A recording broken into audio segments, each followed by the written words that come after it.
loving this series so far. The male lead asked for permission a bit too much. Could have done without it, TBH. 5 stars. This book is amazing. Absolutely loved it. I'm leaving snail trails all over my apartment. Perfection. 5 stars. Oh, I absolutely loved it. I'm never looking at my German Shepherd the same way again. Blushing emoji, 5 stars. No, you can't monetize this video. Are you dense? It's literally just porn. Welcome back to the Papa Meat channel. How you doing? How you doing? Come on and sit on down because today we're talking about books. Or we're actually kind of talking about smut. Oh, God. BookTok is a crazy thing that has taken over TikTok. You ever see women jump around, you know, or they do that silent review thing where they're like...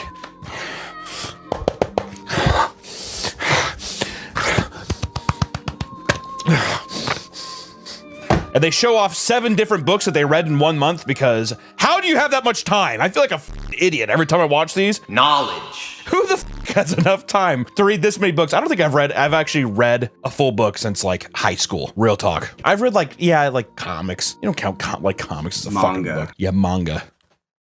Yeah.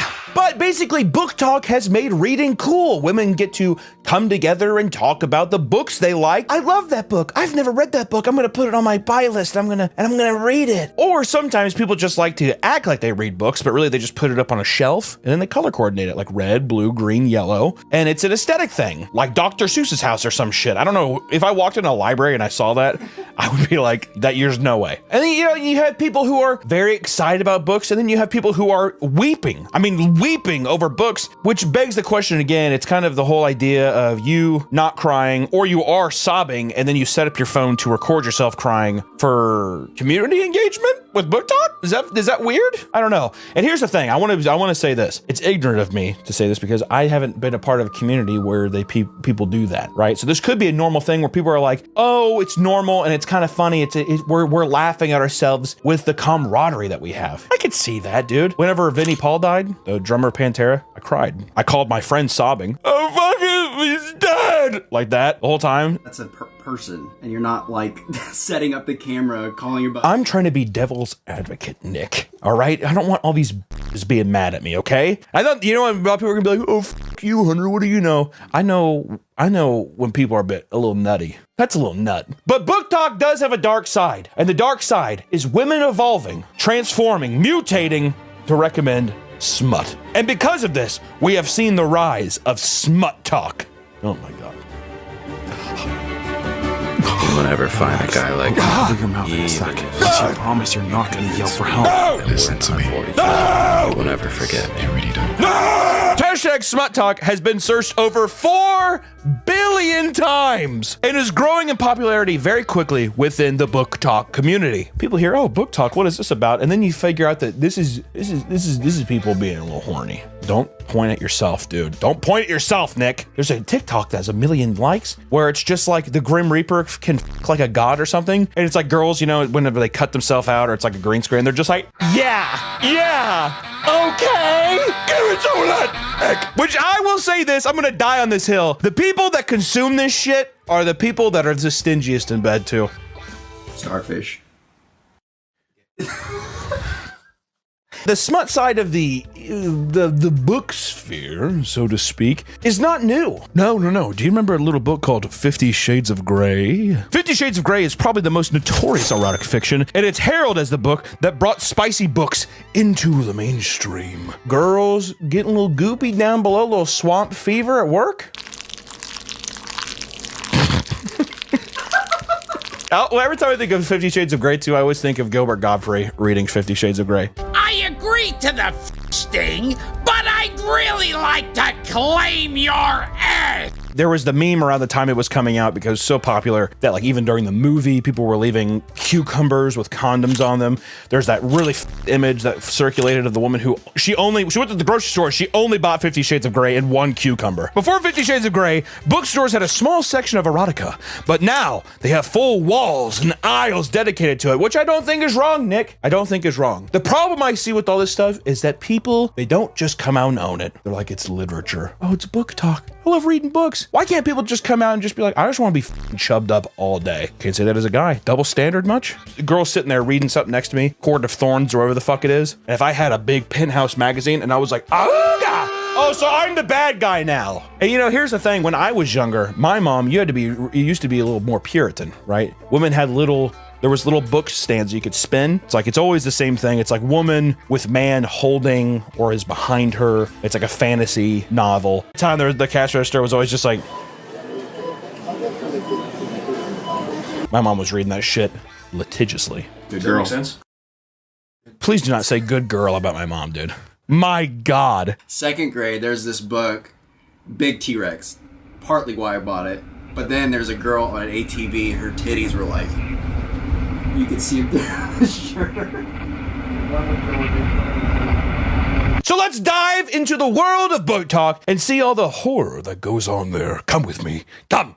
First, we're going to start off with a notoriously popular one called Fourth Wing. This is written by Rebecca Yarros. It's a #1 best-selling author. Just like every other book I see on the stores, it's a #1 bestseller. One of the most recommended book series on BookTok is Empyrean by Rebecca Yarros. The first book in the series is The Fourth Wing. It has a 4.58 on Goodreads with over 1.7 million ratings and 232,000 reviews. Here is the synopsis. Fourth Wing is a fantasy romance novel set in a brutal military college for dragon riders. The story follows Violet Sorengale, a young woman who is forced by her commanding general mother to join the Riders Quadrant instead of living a quiet life among books and history. Just like my BookTok. She's just like me. It features a strong romantic subplot between Violet and Xaden Ryerson, a powerful and attractive wing leader. Okay, this is kind of turning me on. If there was a GoPro under my desk, we would be in a lot of trouble. Somebody was good enough to upload their emotional turmoil and their emotional stages while reading this piece of literature. This is me before reading Fourth Wing. They are going absolutely. Don't fight it anymore. He's always wanted her. Oh my God, what's going on? This cannot be happening. Oh my God. Oh my God. Oh my God, I hate this. I'm telling you, once again, if I'm able to do the joke of like, don't put this in. The first comment is, I cried for an hour because of Liam. I wish I knew what that meant. Editor, put just who is Liam and what happened? Man, I'm dead. Destroyed my soul! Oh my God! God! No, because after that I couldn't do it. Full on sobbing. For real. Mother is mothering. You know what's kind of pisses me off about this? It isn't even the emotional response, right? The cringe, right? Because I can sympathize with somebody giving themselves over a bit. No, I'm fucking pissed because I can't be a part of a community like this. I don't think I like anything enough to really be a part of that. What if they made a Magic the Gathering erotic fiction? If they made a Magic the Gathering erotic fiction, I would unironically read the shit out of that, and I would be laughing my ass off. Here are some of the reviews. I just want to read some of the reviews on Goodreads of what Fourth Wing is. I need the next book now! I cannot gather my thoughts and get my points out coherently right now. Like, how can I even write this review and explain how much I love this book? I swear, this book had me in the biggest fucking chokehold. 2 chapters in! I am obsessed with this book! The romance, oh my God. The romance was perfect, chef's kiss. Enemies to lovers, splendid, beautiful, it had me going feral. The tension was everything. It's the perfect build-up, and the payoff is amazing once it happens. That was Brooke's review. That was crazy. I mean, I can't believe she reviewed that much. If Throne of Glass, Divergent, Aragon, and Zodiac Academy had a baby, this is better. I am utterly obsessed. Mark my words, this is the next big romantasy series. Zayden Ryerson, this man has easily become one of the top book boyfriends of all time. He's a man who is loyal, caring, and wise. And the way this man obsesses with Violet, damn. The things I would let this man do to me. These are intense reviews, but you know these people are writing this with no emotion on their face. The things I would let this man do to me. She just goes down, she's like, I want to say we do have a couple excerpts from this book. I think we should preface, there are entire videos that people post on BookTok of just the spicy chapters.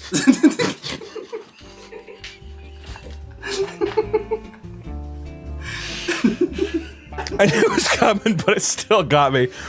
People post entire videos of just the scenes, which at the same time, I understand. It's like the most titillating thing, but it's crazy that people can just be like that openly horny together. With would you say that the parallel to guys is people just being like, that's hot? Yeah. You know, it's like similar to guys like Stella Blade or Stellar Blade.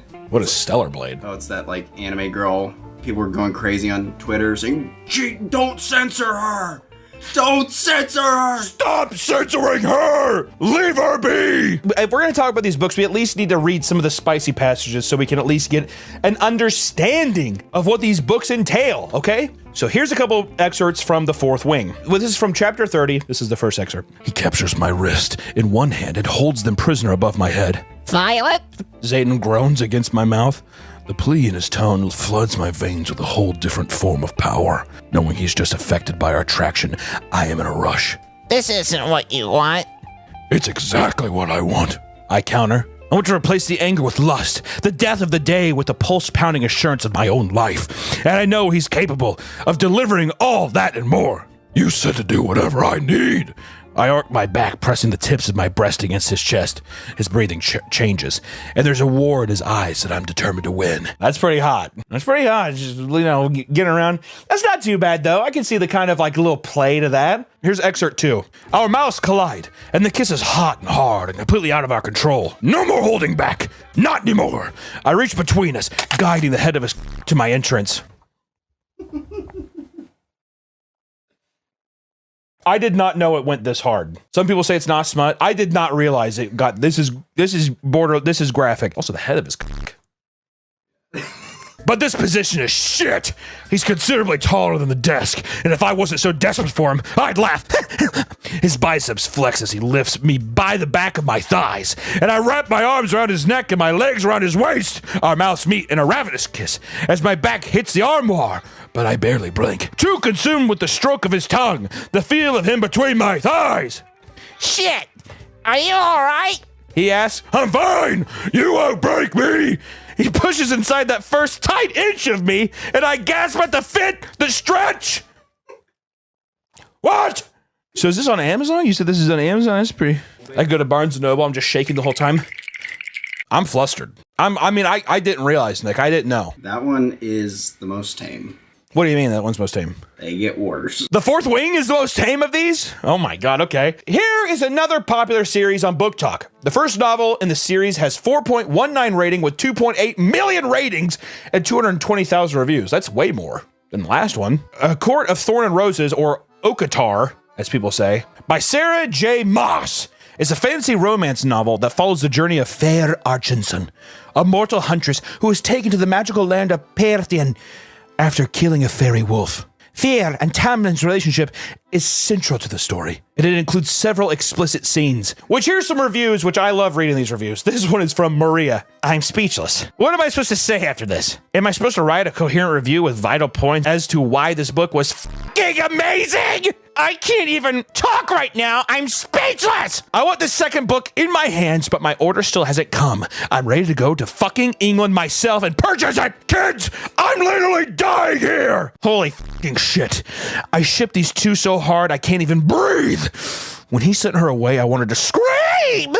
He gave her a good fucking and left her hanging. My God, Maria, that is unhinged to say right after you said, kids, I'm literally dying here. The kids in the back, they're in the kids part of Barnes & Noble, like hiding. She's like running around. Where the fuck are kids at?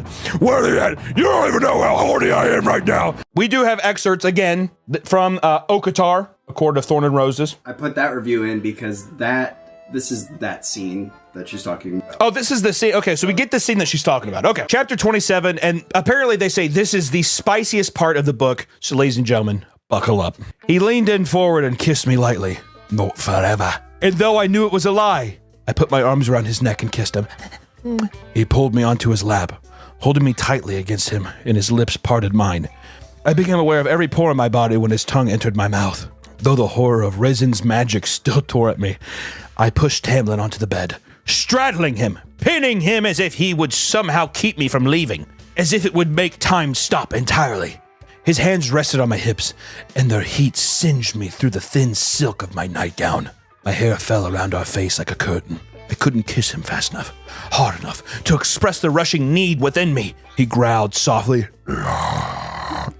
and deftly flipped us over, spreading me beneath him as he wrenched his, and I dragged my hands through his hair, savoring the silken smoothness. He traced the arc of my hip bones lingering at the edge of the undergarments. He breathed my name onto my chest, one of his hands exploring the plane of my torso, rising up to the slope of my breast. I trembled, anticipating the feel of his hand there, and his mouth found mine again, and his fingers stopped just below. With one long claw, he shredded through the silken lace, and my undergarment fell away in pieces. The claw retracted, and his kiss his fucking wolf claws can retract.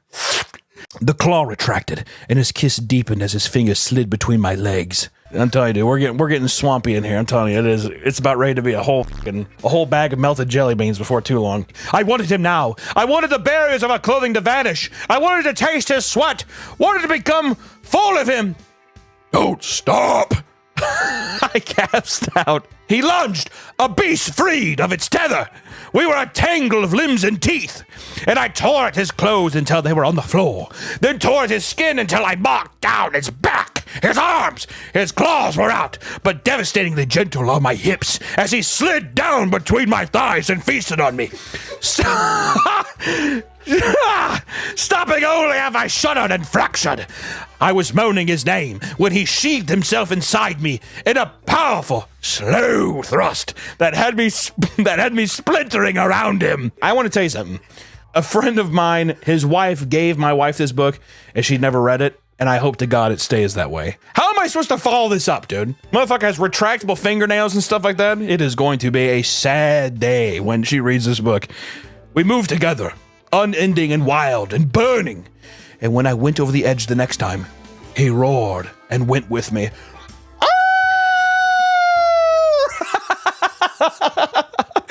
I fell asleep in his arms, and when I awoke a few hours later, we made love again, lazily and intently, a slow burning smolder to the wildfire of earlier. And then he fucking bails. There's the reality check, women.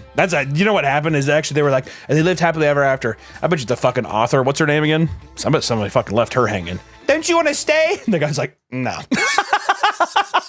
Dude, that wasn't as bad as the Fourth Wing. This next one.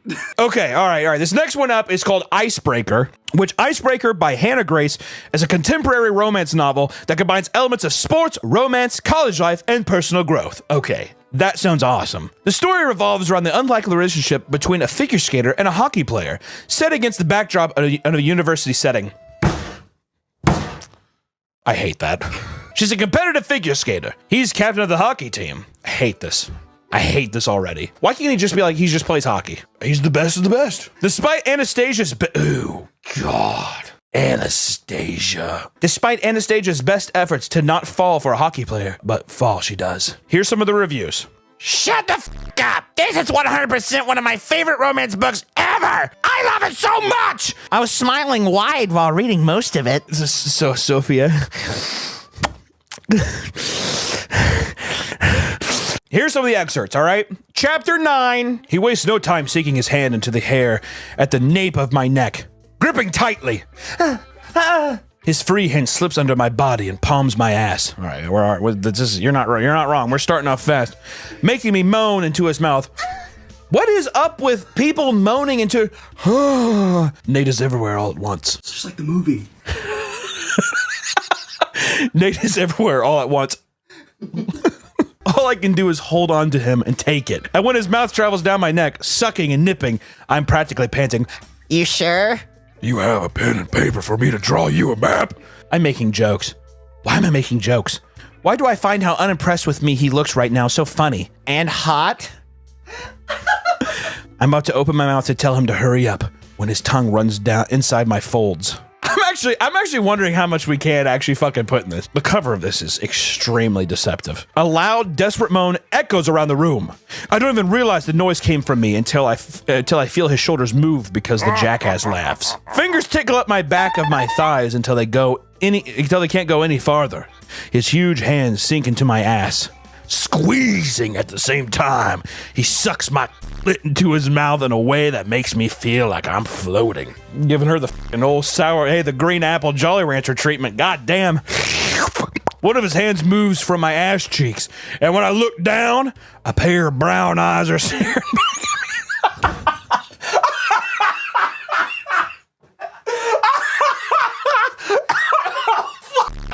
What the fuck? It's like a fucking it's like an eyewitness animal documentary. Remember that song? He's sitting there. Oh, hey Nate, you about ready to make me act up? They stay burning into me. Watch me closely as two of his fingers slide into me, finding my G-spot in 2.5 seconds. The feeling keeps building. Hands tug harder at his hair as I cry out. Stiletto heels digging into the hard muscle of his back as I desperately try to move my hips to ride his finger. Nothing, I whimper. I'm wound so impossibly tight I can't breathe. Nothing. I'm going to cut. I don't even get the words out as every part of me spasms and I scream. Everything tingling and throbbing as I tighten around him, bucking and thrashing, pressure and heat flooding my entire body. Removing his fingers and mouth, he leans back so he can look up at me properly. Wearing the smuggest expression I've ever seen as he sucks his fingers into his mouth, not once breaking eye contact. Oh my God! Wow. That's chapter 7? That is early on, or chapter 9. Wow, and we still have more to read. I don't know what I'm supposed to tell. That one got me good. I don't know if they're gonna get any better, but here's we go. We're gonna keep going forward here. We gotta keep pushing on. My trader's hips are moving on their own accord. A desperate whimper slipping from my parted lips as Nate slowly and deliberately rolls his hips forward. Oh, Nick, this one's taking it out of me, man.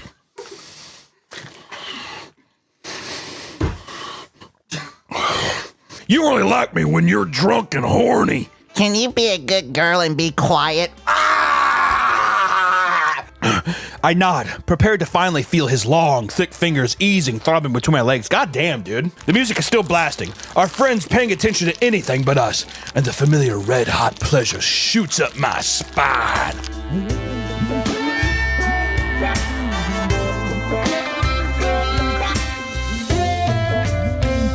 There's no way we can put that. That has to be one long bleep, and viewer, you're just gonna have to read the book yourself. There's also a very notorious shower scene. We can't. Well, this video there's no way it's monetized. The video has to be age-gated by this point, right? Yeah, you got the serious ones, dude, but how about we get down to some fucking, you know what, let's dive deeper. Well, let me take you down to another one called the Morning Glory Milking Farm. On the list, it was rated #2 on the Amazon's book list at one point in time. All right, so show some fucking respect for a milking farm. Morning Glory Milking Farm by C.M. Nascosta is an erotic romance novel set in a world where humans and fantasy creatures coexist. Sounds like every other book on this list. The story follows Violet, a young human woman struggling to make ends meet, who finds employment at a milking farm, where minotaurs are milked for their valuable essence. The book explores Violet's journey as she navigates her unconventional job and develops a deepening relationship with one of the Minotaurs, Rourke. Which we're just gonna get into the excerpts, dude. We gotta keep this thing rolling, man. I am exhausted. Which, this is chapter 3 in the book. The pop and goes were the Minotaurs who visited the farm infrequently, sometimes for the first very time, who were unprepared for the sensation of the sucking milking machine nozzles, ejaculating almost immediately and leaving the room just as quickly, unable to meet the tech's eye. No matter how they blustered when their pants were still on. Okay, so we're just getting straight to, we're milking just Minotaur baby gravy. Okay. Almost as if the ogres had spoken it into existence, the first client of the day was one of the Pop and Go bowls, full of swagger, commenting that he hoped the impressiveness of his member wouldn't scare off the new girl. That's her leading lady. When the nozzle was applied to his head, the green light on the machine illuminated almost immediately, and the Minotaur stiffened, shaking as though he'd been electrocuted against the bench above. He was silent as he dressed, thin tail swishing as he ducked out of the door, and his pants still unzipped. He came immediately. Wow, there you go. So we apparently cannot say any more. We're riding an extremely thin wire here, ladies and gentlemen, okay? Let me tell you, there's thousands of these books, but we just want to end it on this one. The Kiss Quotient. Here's the synopsis. Stella Lane, an econometrician with Asperger's, believes she needs practice in romance and intimacy. She hires Michael Fan, a handsome escort, to teach her about relationship. It is rated a 3.9 with 500,000 ratings and 50,000 reviews, which we just want to do an excerpt from chapter 8, and it goes as followed. How should I? What should I? Maybe I... She gripped the collar of her shirt. Should I undress? I don't know. It's not in the lesson plan. Once the words were out, he wanted to take them back. Her list annoyed the hell out of him, but he didn't need to belittle her. Are there parts I should reword? I'd be happy to change things. She turned back to the lesson plan and skimmed her fingers over the lines at the thoughtful pace. The ball of irritation in his chest loosened. He couldn't be annoyed with her when she didn't understand.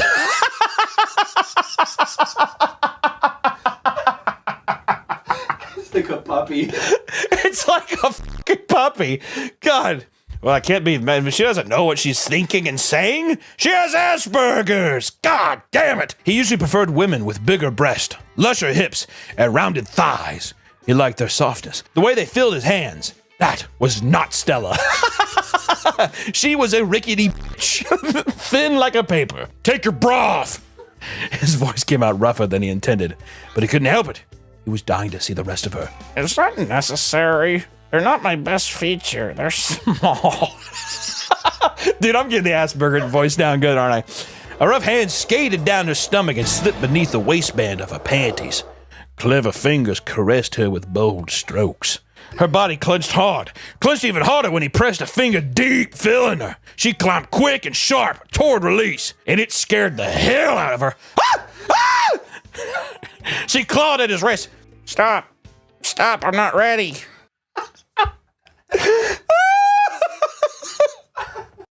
Okay, I'm f***ing calling it there. Here's the thing. Here's the thing. There's no way in hell this video, you're even going to see this video. It's going to be age gate. We're going to have to delete it probably. I don't know. All I got to say is, listen, ladies, I get it. The thing is that to women, I'm reading it in my voice, so it makes me laugh. If I would read this alone, I would laugh, right? But I could see people, if they really got into this shit, I could see them being like, yeah. To me though, I'm curious. Well, okay, I'm not gonna lampoon everybody onto one thing, but I would say the majority of men would probably think they wouldn't like get into it the same way. Especially the commitment of having to read a whole book just to get your nut off. Come on, dude. You know what I mean? I mean, those were abhorrently cringy. To be fair, and the thing is, there's no way to take them out of context. It's a sex scene. You know what it is. It's just, I don't know. But I get it. And I gotta tell you one thing. There's a lot of worse things to, I don't know, be a part of. Smut talk, if you're a part of that, and you're throwing yourself on your bed because you're all horned up and you have to tell other millennial women about how your fucking beanbag is... Do what you gotta do. But I gotta say, very funny. I did not know it was this severe. I gotta tell you, I'm not gonna lie. This was a polarizing recording. I don't even know who I am anymore. You're sweating, dude. I'll see you next time. That's how I'm gonna end it. The Kiss Quotient. What is? Okay. The Kiss Quotient. An econometrician.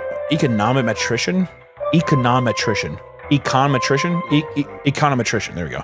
Stella Lane, an econometrician. Say it again. Econometrician. Econometrician.